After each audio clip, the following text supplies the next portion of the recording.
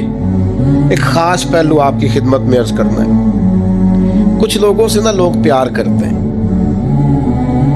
وہ چراغ گولڑا نے کہا تھا، خدا کا شکر زمانے کی قدر دانی ہے، ہم جوان بھی نہ ہوئے تھے کہ پیر کہلائے۔ کچھ لوگ ایسے ہوتے ہیں جو کہیں صاحبزادے ہوتے ہیں، کہیں ان سے لوگ عقیدت کرتے ہیں۔ خدا کا شکر زمانے کی قدر دانی۔ لیجیے، جو پیر ہے نا، یہ فارسی کا لفظ ہے، پیر بوڑھے کو کہتے ہیں اصل میں، ہمارے عرف میں پیر رہنما کو کہتے ہیں، لیکن پیر بیسیکلی بوڑھے آدمی کو کہتے ہیں۔ تو پیر نصیر الدین کہتے ہیں کہ خدا کا شکر زمانے کی قدر دانی، ہم جوان بھی نہ ہوئے تھے کہ پیر کہلائے۔ ایسا ہوتا ہے کئی دفعہ۔ یہ جو عقیدتیں ہوتی ہیں نا، جن لوگوں سے لوگ عقیدت رکھتے ہیں، ان کا عاجزی والا ہونا بھی بڑا ہی ضروری ہے، ان کا انکساری والا ہونا بھی۔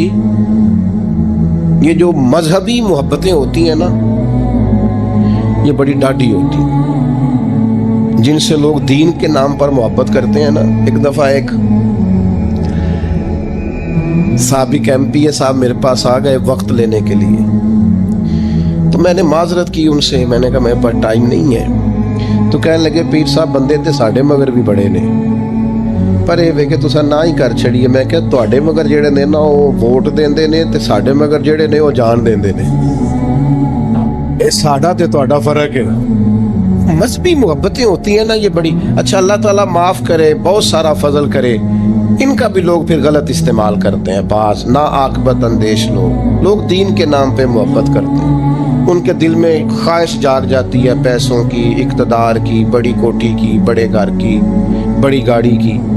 مذہبی عقیدتیں جو ہوتی ہیں نا، یہ بڑی انفرادی ہوتی ہیں، اور اس میں کئی دفعہ تھوڑی آزمائش بھی۔ جس کو لوگ نیک سمجھتے ہیں، لوگ کہتے ہیں جنازہ بھی اسی نے پڑھانا ہے، نکاح بھی، چونکہ بندہ جو نیک ہے، کول پہ بھی اسی نے آنا ہے، محفل پہ بھی اسی نے آنا ہے۔ کیوں کہ بندہ وہ نیک پھر بیچارہ خود کچھ بھی نہیں کر سکتا، سارے کام نیک آدمی سے کرانے ہیں۔ بندہ نیک ہے، لہذا سارے کام، پیتا بھی یہی کاٹے گا، افتتاح بھی یہی کرے گا، سارے کام یہی کرے گا، کیونکہ بندہ نیک ہے۔ اب وہ جیسے تہذیب بھی ہو، چونکہ نیک ہے لہذا اسے بھی ہر جگہ۔ تو اس کے کئی پہلو ہیں مذہبی محبتوں کے۔ کائنات میں دین کے نام پر جو سب سے زیادہ پیار کیا گیا وہ مدینے والے محبوب سے کیا گیا، یعنی اتنا پیار کیا گیا کہ عروہ بن مسعود ثقفی نے کہا تھا، میں نے زمانہ دیکھا ہے، وہ بادشاہ بھی گویا دیکھے جو اپنے آپ کو سجدے کراتے ہیں معاذ اللہ، لیکن جو عقیدت مدینے والے محبوب کے غلام حضور کے ساتھ رکھتے ہیں نا، یعنی کلی کا پانی سرکار اگر باہر نکالیں تو جو لوگ چہروں پہ مل لیں، اور جس کو پانی نہ ملے وہ دوسرے کے ہاتھ سے مس کر کے اپنے چہرے پر مل لے۔ اتنی عقیدتیں، یعنی حضرت عثمان غنی بیت اللہ شریف سامنے ہو اور ان سے کہا جائے طواف کر لو تو وہ کہے نہیں، اپنے نبی کے بغیر نہیں کرنا۔ یعنی اتنی عقیدت کے ام المومنین سیدہ ام حبیبہ، ان کے والد ابو سفیان ملنے آئے تو بستر سمیٹ لے، ان سے کہا جائے پتر تو نے بستر اٹھا لیا ہے؟ تو وہ کیسے لیے اٹھا لیا ہے کہ یہ میرے نبی پاک کا بستر ہے، اس پر باپ چاہے کوئی بھی ہو، اگر کافر اور مشرک ہے تو حضور کے بستر پر بیٹھ سکتا۔ اتنی عقیدتیں نبی پاک کے ساتھ لوگوں نے کی، لیکن اس کے باوجود رسول پاک صلی اللہ تعالی علیہ وسلم کا یہ عاجزی کا عالم ہے کہ جب بدر کے لیے حضور جا رہے تھے تو ایک ایک سواری تھی اور تین تین لوگ تھے، تو نبی پاک علیہ الصلوۃ والسلام کے ساتھ بھی دو لوگ ہو گئے، حضرت مولا علی شیر خدا اور حضرت ابو لبابہ رضی اللہ تعالیٰ عنہ۔ تو طریقہ کار یہ تھا کہ تینوں لوگ باری باری سوار ہوتے، دو پیدل چلتے، ایک سوار ہوتا۔ حضرت ابو لبابہ رضی اللہ تعالیٰ عنہ سوار ہوئے، مولا علی سوار ہوئے، پھر میرے نبی کریم سوار ہوئے۔ جب باری آئی حضور کے پیدل چلنے کی تو غلاموں نے کہا یا رسول اللہ ہمارا نہیں دل کرتا آپ پیدل چلیں، آپ بھی سواری پہ بیٹھے ہیں تو پتہ ہے حضور نے کیا فرمایا؟ فرمایا نہ تو تم مجھ سے زیادہ طاقتور ہو اور نہ ہی ایسا ہے کہ تمہیں اللہ سے ثواب زیادہ لینا ہے، مجھے لینا نہیں، مجھے بھی اپنے رب سے اجر لینا ہے۔ جس طرح تم پیدل چلے ہو میں بھی اسی طرح پیدل چلوں گا۔ یہ عقیدت، محبت، الفت اپنی جگہ پر وہ کوئی کر رہا ہے، لیکن سرور کائنات علیہ السلام نے جواب میں عاجزی کر کے دکھائی، انکساری کر کے۔ صحابہ جانے لیے حاضر ہیں، حضور جو آپ حکم کریں ابرو کے اشارے پر ہر چیز قربان ہے۔ لیکن دوسری طرف منظر یہ ہے کہ اگر صحابہ کہتے ہیں ہم مسجد نبوی کی تعمیر کے وقت 3 اینٹیں اٹھا کے لاتے تھے تو حضور 4 اٹھا کے لاتے۔ نبی کریم علیہ السلام نے کسی ممتاز ہونے کو، کسی امتیاز کو پسند ہے نا؟ ہمارے اندر بہت سارے لوگ جو اپنے گھر بھی سبزی لینے نہیں جا سکتے، اگر ڈرائیور رکھنے کی طاقت مل جائے نا، 4 پیسے آ جائیں، پھر ان کا خیال ہوتا ہے گاڑی کا دروازہ بھی ڈرائیور ہی کھولے، بند بھی ڈرائیور ہی کرے، پتہ تو چلے نا کسی کہ جناب نے ملازم رکھا ہوا ہے۔ یہ چیزیں انسان کو مشکل میں ڈال دیتی، اس کی تکالیف بڑھ جاتی، اس میں آزمائش آ جاتی، حالات کا تناظر کچھ اور کا کچھ اور ہو جاتا ہے۔ انسان جب اتنا بڑا ہو جاتا ہے تو پھر وہ عام انسانوں کے ساتھ وقت نہیں گزار سکتا، پھر اپنوں کے ساتھ بھی وہ خوشیاں گزار سکتا نہیں۔ وہ پھر اپنوں کے لیے بھی، میں ملک سے باہر تھا تو چند لوگ میرے گرد آ کے بیٹھ گئے، کہنے لگے ہمارا دل کرتا ہے مستقل یہاں آ جائیں۔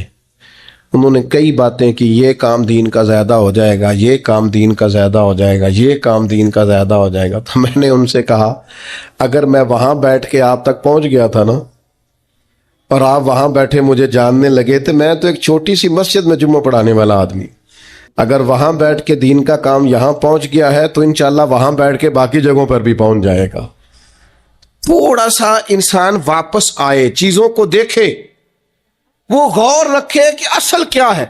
ممتاز ہو جانا، الگ الگ نظر آنا، لہجے کے اندر ترشروئی رکھنا اور کہنا کہ جناب میں ایک خاص آدمی ہوں، میرا وقار الگ ہے، میری ملاقات الگ ہے، میرا پروٹوکول الگ ہے، ان سے انسان تکلیف میں آ جاتا۔ آپ یقین کریں جن لوگوں کو عادت ہو جاتی ہے نا اسٹیج پہ بیٹھنے کی، وہ تو محفل کی لذت ہی نہیں لے پاتے۔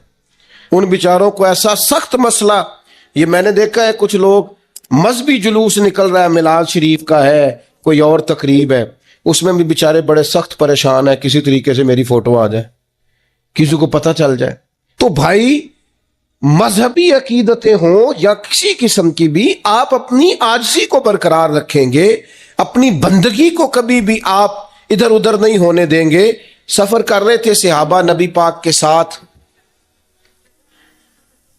تو ایک جگہ بکرا ذبح کر کے پکانے کی بات آئی تو ایک صحابی نے کہا میں ذبح کروں گا، ایک نے کہا میں کھال اتاروں گا، ایک نے کہا میں گوشت بناؤں گا۔ تو نبی کریم علیہ السلام فرمانے لگے کہ پھر میں اس طرح کرتا ہوں، میں لکڑیاں اکٹھی کر کے لاتا ہوں تاکہ آگ جلائی جائے، میں لکڑیاں اکٹھی کر کے لاتا ہوں۔ تو عرض کی یا رسول اللہ صلی اللہ تعالی علیہ وسلم ہم سب ہیں نا، ہم یہ کام کریں گے؟ تو حضور نے فرمایا میں تم میں سے ممتاز ہونا پسند نہیں کرتا۔ کریم ارشاد فرمانے لگے بے شک اللہ تعالیٰ کو یہ بات ناپسند ہے کہ کوئی بندہ اپنے ساتھیوں میں امتیاز کی صورت اختیار کرے، الگ تھلگ نظر آئے، میں ممتاز ہونا پسند نہیں کرتا، لہذا میں یہ کام کروں گا۔ میرے بھائیوں، زندگی میں ہر قسم کا تکبر، وہ عہدے کا ہو، وہ علم کا ہو، وہ دولت کا ہو، وہ سمجھداری کا ہو، وہ اونچی برادری کا ہو، کوئی بھی تکبر ہو، نبی پاک نے حد بندی کر دی۔ فرمایا رائی کے دانے کے برابر بھی اگر تکبر ہوا، رائی کے، پتہ ہے نبی پاک علیہ السلام کو اللہ نے عقل کتنی عطا کی؟ حضرت وہب ابن منبہ فرماتے ہیں اللہ تعالیٰ نے عقل کا 1000 حصہ کیا ہے، ایک حصہ عقل اللہ نے ساری دنیا کو عطا فرمائی۔ اسی سے ڈاکٹر ہیں، اسی سے انجینئر ہیں، اسی سے سائنسدان ہیں، اسی سے علماء ہیں، سب اسی سے بنے، جو ایک حصہ عقل اللہ نے دنیا میں نازل کی۔